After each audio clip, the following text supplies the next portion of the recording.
অন্যায় করেছে, ভুল করেছে, কিন্তু আপনি তো পরম বৈষ্ণব, আপনি তো পরম বৈষ্ণব, আপনি আমার স্বামীকে ক্ষমা করে দিন,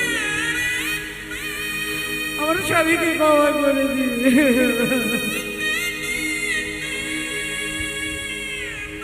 ভোলেনাথের চরণ ধরে চোখের জলে পা দুটো ধুইয়ে দিচ্ছে।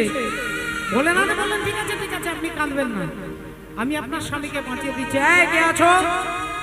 ওনার স্বামীর মুন্ডটা হিমালয় পর্বতে পড়ে আছে, এই মুন্ডটা নিয়ে এসো, আমি দক্ষ প্রজাপতিকে বাঁচিয়ে দেব। দেবতারা বললেন, যে মুখ দিয়ে আপনার নিন্দা করছে ওই মুখটা আমরা ফেরত দেব না। বললেন, তাহলে আমি আমার শাশুড়িকে কথা দিয়েছি তার স্বামীকে বাঁচিয়ে দেব।